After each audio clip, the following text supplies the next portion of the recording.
चंद्रमा से बनने वाला केमद्रुम दोष। ये दोष के बारे में आपने सुना तो होगा ही।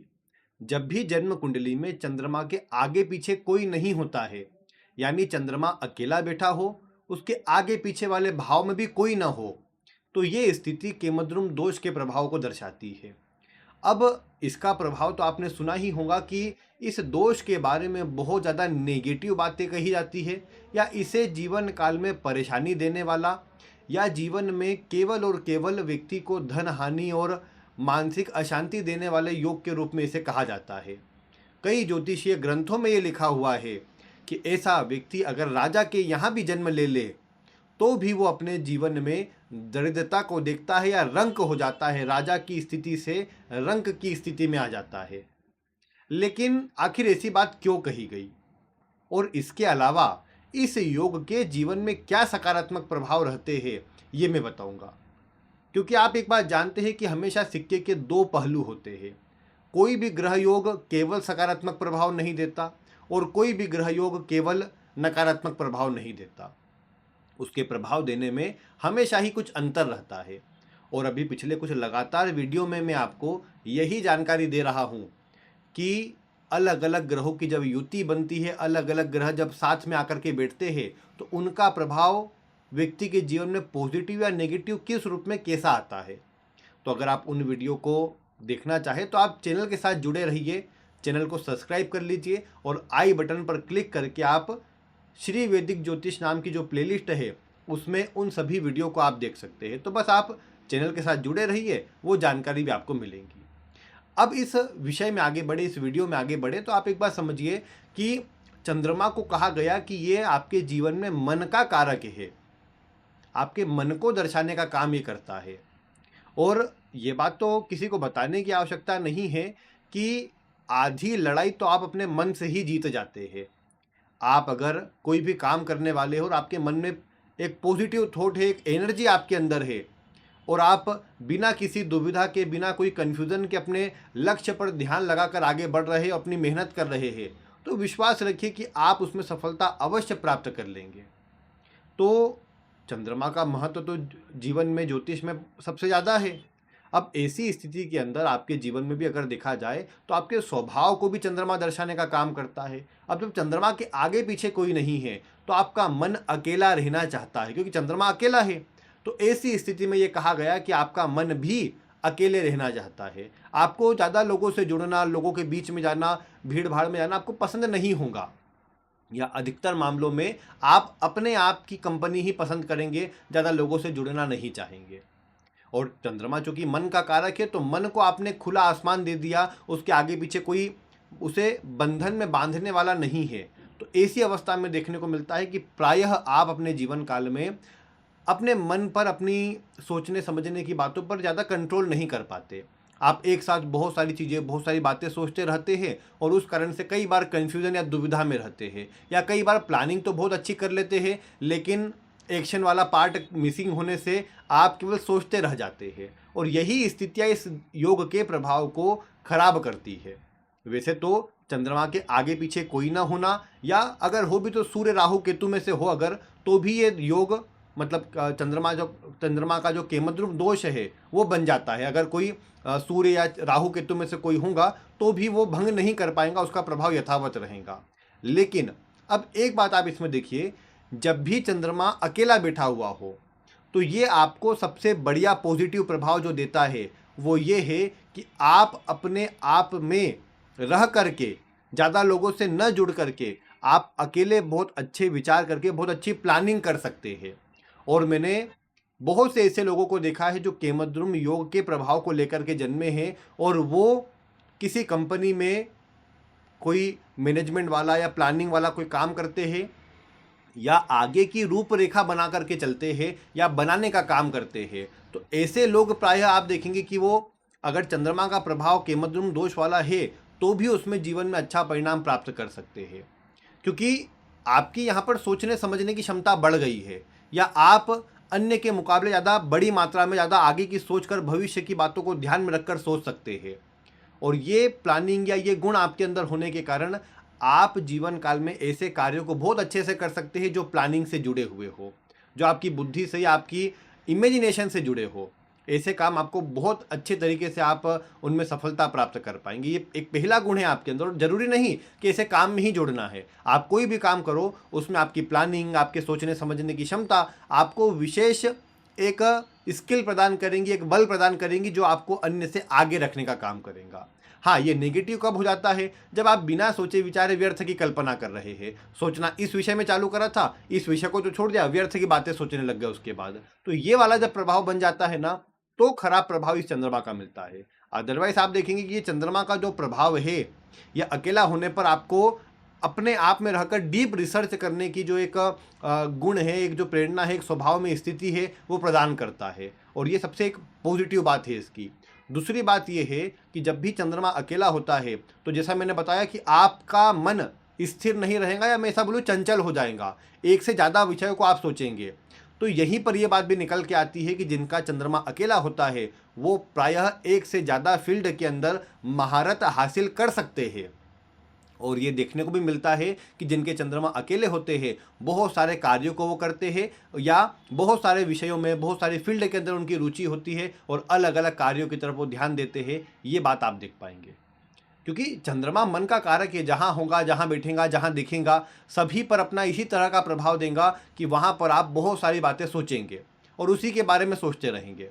जैसे चंद्रमा अगर दूसरे धन भाव में भी हो गया तो धन के बारे में ही सोचते रहेंगे, फिर कैसे बनाना है, कैसे उसको अर्जित करना है, कैसे बढ़ाना है, कैसे निवेश करना है, ये सब बातों में आपका ध्यान चला जाएगा, या इस तरफ आपका ध्यान ज़्यादा रहेगा। और यही बात आप अन्य अन्य भावों पर भी लागू कर सकते हैं जहाँ भी चंद्रमा हो। लेकिन मुख्य बात क्या है आज की, कि चंद्रमा अगर अकेला है तो इसने आपको सबसे बढ़िया अगर कोई गुण दिया है तो वो सोचने का। लेकिन ये सोचना क्या है ना, ये आपके लिए एक दो धारी तलवार की जैसा है कि आप अगर अपने विचारों को, अपने सोचने समझने की क्षमता को अपने वश में कर लेते हैं, या फिर आप कम से कम एक कंट्रोल वे में जो चीज़ सोचना है उसको सोच पाते हैं। ऐसा नहीं होता कि आप ये सोचते सोचते किसी और चीज़ पर चले गए, तो मैं कहूँगा कि आप अपने जीवन काल में क्या देखेंगे कि सफलता आपको अवश्य मिलेंगी, और आप जीवन काल में जो भी चाहते हैं वो आप प्राप्त कर पाएंगे। वैसे तो इस योग के प्रभाव में चंद्रमा पर अगर किसी ग्रह की दृष्टि आ जाती है, सूर्य, चंद्र और सूर्य, राहु, केतु को छोड़कर, तो इस योग को भंग माना जाता है कि इसका दोष जो है वो कैंसिल हो जाएगा। लेकिन इस योग की एक और बड़ी बात है, ये तो मैंने आपको बताया कि आप रिसर्च कर सकते हैं, लेकिन इस चंद्रमा के अकेले होने के कारण आपके मन में सर्वाधिक मात्रा में वैराग्य का गुण रहेगा। अगर शनि बलवान हुए कुंडली में तो और अधिक मात्रा में, मीन राशि बलवान हुई तो और अधिक मात्रा में, वृश्चिक राशि बलवान हुई तो और अधिक मात्रा में। यानी आप ये देखेंगे कि अकेला चंद्रमा आपको भोग विलास या भौतिकता में जोड़ने का काम ज़्यादा नहीं करता। वो आपको अन्य से अलग, जैसा मैंने बताया कि आपको ज़्यादा लोगों से जुड़ना नहीं, अकेले रहना, अपने आप में रहना पसंद रहेगा। और आपके काम करने का तरीका या सोचने का तरीका भी ऐसा ही रहेगा जिसमें परोपकार के गुण रहेंगे, जिसमें आपका स्वभाव अन्य की सहायता करने के लिए तत्पर रहेगा, या आप अन्य की सहायता उसमें करना चाहेंगे। ऐसे कार्यों की ओर आप जा सकते हैं। यहाँ पर मैं यही कहूँगा कि जब भी आप देखते हैं कि चंद्रमा आपका कुंडली के अंदर अकेला स्थित है, तो मैंने बहुत से लोगों को देखा कि उनके अंदर भौतिकता को लेकर बहुत ज़्यादा चाहते नहीं है कि मुझे बड़ा घर मिले, कि बड़ी गाड़ी मिले। सब जो काम है अपनी ओर से कर लेते हैं, लेकिन जीवन में देखा गया कि उम्र बढ़ने के साथ तो उनके अंदर वैराग्य की मात्रा बढ़ते जाती है। केवल परोपकार और सेवा भाव स्वभाव में देखने को मिलता है। तो ये सबसे अच्छा गुण है व्यक्ति के लिए, जो जीवन काल में और अधिक सकारात्मकता प्रदान करता है या और अधिक शुभ स्थिति निर्मित करता है। और वैसे भी मैं ये कहूँ ना कि अगर आप केवल अपने स्वार्थ के बारे में सोच रहे, अपने अपने लिए करते जा रहे हैं, तो वैसे में अगर आप जीवन काल में धन सुख सुविधा अपना एक अर्जित करके इस जीवन से चले भी गए, तो आपको कोई याद नहीं रखेगा, ना ही आपका कोई सम्मान रहेगा जीवन में, न रहते हुए न जाने के बाद। लेकिन यदि आपने इस केमद्रुम योग के प्रभाव से दूसरों की सहायता करने के गुण से सभी की सहायता करी, सभी के लिए अच्छा काम किया, सभी को सही सलाह दी, तो आप पाएंगे कि जीवन काल में आपने जो भी अर्जित किया या जीवन काल में आप जो भी करके गए, उससे आपका मान सम्मान, आपका नाम आपके जाने के बाद भी था, आपके रहते हुए भी है। इस तरह की बातें आपको देखने को मिलेंगी। तो ये जो बातें हैं ये चंद्रमा के प्रभाव से आ सकती है, और चंद्रमा केमद्रुम में हो तो विशेष रूप से आती देखी गई है। इसीलिए मैं ये कहूँगा कि यहाँ पर जो बात कही गई कि राजा के यहाँ पर जन्म लेने पर भी दरिद्रता मतलब दरिद्रता दिखेगा या रंक हो जाएगा, उसका केवल एक ही मतलब है, और वो एक मतलब इतना है कि राजा के यहाँ जन्म लेने पर भी उस व्यक्ति को किसी भी प्रकार के सुख सुविधा में, भोग विलास की वस्तुओं में रुचि नहीं रहेगी। और ऐसा व्यक्ति वैरागी होगा, और राजा के यहाँ पर वैरागी भी या तो संन्यास ले ले या कहीं बाहर चले जाए या सब कुछ छोड़कर चला जाए, इस तरह की बातों को दर्शाएगा। इसीलिए यहाँ पर कहा गया कि राजा क्या होने पर भी रंक हो जाता है, लेकिन मतलब उसके गलत निकाल लिए गए। और जिनको इससे धन कमाना है या केवल पूजा आदि करवा करके धन ऐंठना है जिन्होंने भी, वो तो फिर इसके दुष्प्रभाव ही कहेंगे कि आपको धन की, हाँ, चंद्रमा धन का, मन का और आपके तन के लिए भी बहुत हद तक कारक हो जाता है। और ऐसी स्थिति में एक अकेला बैठा हुआ चंद्रमा इनसे जुड़ी चिंताएं आपको अवश्य प्रदान करेगा। लेकिन जैसा मैंने कहा कि आप कोई भी काम को प्लानिंग करके, रिसर्च करके करते हैं और उसमें बेस्ट करने पर ध्यान देते हैं, आलस और लापरवाही से बचकर, और एक जगह पर फोकस होकर अगर आप कर लेते हैं, तो फिर आपको सफलता भी मिलती है, जीवन काल में जो चाहते हैं वो अर्जित भी कर पाते हैं, और सभी प्रकार से सुख संपन्नता जीवन में आप देख पाते हैं, और एक प्रकार से सभी स्थिति आपके लिए सकारात्मक बन जाती है फिर उससे।